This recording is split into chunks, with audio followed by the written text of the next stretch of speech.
Hey guys, my name is Nicole Mandato. I'm going to be junior theater major. Today I have decided to discuss with you the history of Cirque du Soleil along with the theory of biomechanics and how these two influence each other. Starting off, in recent years, Cirque du Soleil has become more popular. It's very worldwide at the current moment, and it's a piece of theater that everyone of all ages is dying to go see. Well, first of all, when you think of the word circus, there's usually about three things that pop into your minds: elephants, tigers, and that man who stands in the middle with the curly handlebar mustache. Now, these all were very true aspects of a circus up until 1984 when in Quebec, the Cirque du Soleil was born. Now, it had a very long journey to go to up until that point, and it started with the two men named Gilles Croix and Guy Labertini. These two co-founders started off in the streets performing just solo acts, which became a bigger deal, got them an audience following them. The first group that they worked under collectively was called Les Echoueurs de Bia St. Paul, which translates into Bia St. Paul Stiltwalkers. That was kind of their big act, and that got them an audience and a following. Now, the two major differences, and I found this in one of the articles that I came across entitled Quebec, and the major difference between a circus is the way that they went about entertaining their audiences.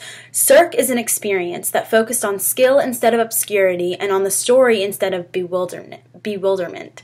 And I found that very interesting because it has a storyline. You follow usually one or two characters throughout their entire journey, but they go through these physical attributes to get to their main goal, and I just found that very interesting. Well, you see circus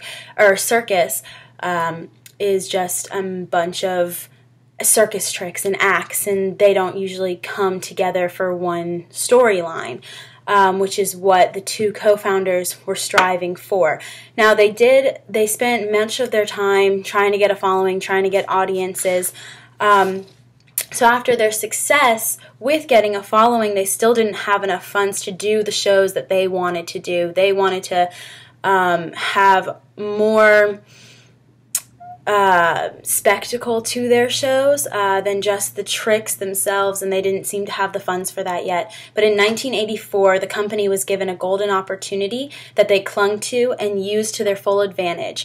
Guy Labertini's show proposal had been chosen for the 450th anniversary of Jacques Cartier's discovery of Canada. They were given substantial funding for this show, and they were finally able to create the kind of production that would captivate an audience and leave them speechless. They were able to create an experience that would have a visual extravaganza and an incredible physical skill. And they were to call this show Cirque du Soleil, which translates to Circus of the Sun. Throughout the years, Cirque du Soleil has grown in different aspects, but with each change and each growth, it's always working towards a new way to invoke the imagination and provoke the senses and evoke emotion of the people of the world around them. And the way that I decided to tie in biomechanics to that is by looking at the performers themselves and looking at how they both train and how it is used within the show. So what I looked into is just what biomechanics was and is. So biomechanics is the anti-ballistic system of dramatic production. It was developed in the Soviet Union in the early 1920s by Meyerhold, and we watched that video, which kind of inspired my research topic, actually.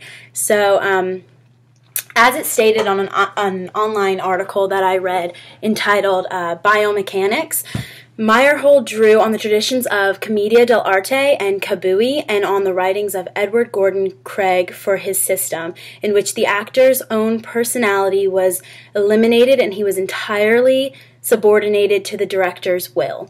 So I kind of, the way I thought about it was in the Cirque du Soleil, you are kind of at your director's will and how he sees, or how the group of people for said act sees the way that this act should go and sees the way that the show should go. So that kind of struck my interest.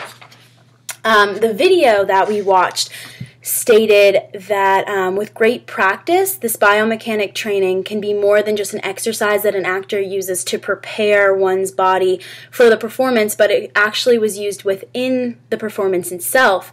And due to that statement, the thought occurred to me that this may just be the way that the Cirque du Soleil artists used to perform.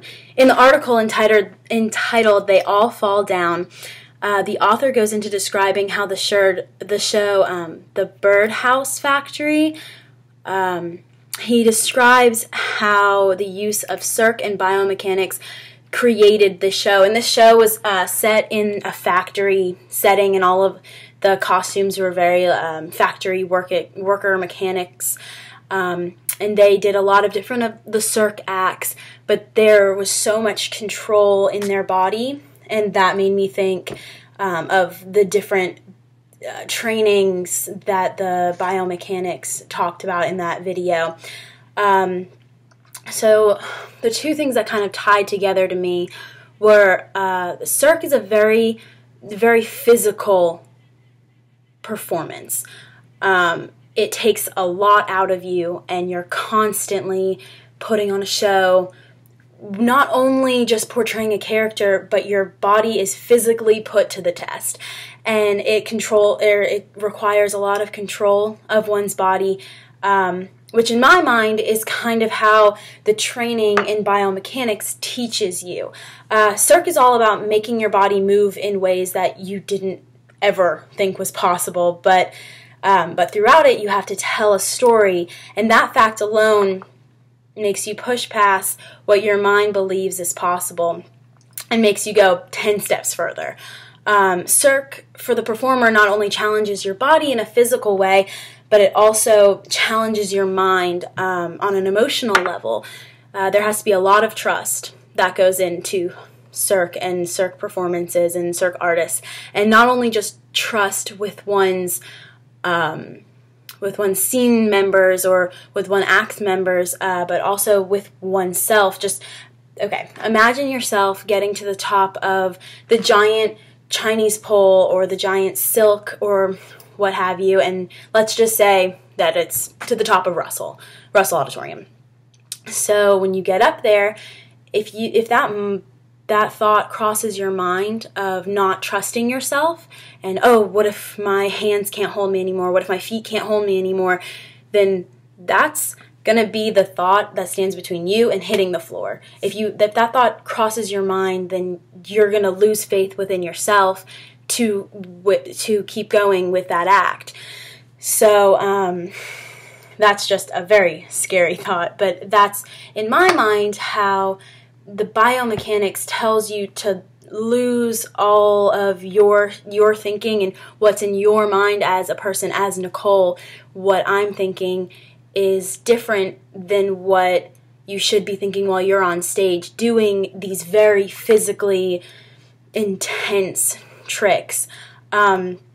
So it's just trusting yourself and your ability. It's just a major thing that happens within Cirque. And I think that is what the biomechanics training is really what's teaching you. It's trusting your instincts and just doing it. So that's kind of just a brief history on Cirque and how biomechanics has influenced the great Cirque du Soleil. So thank you guys for watching. Bye.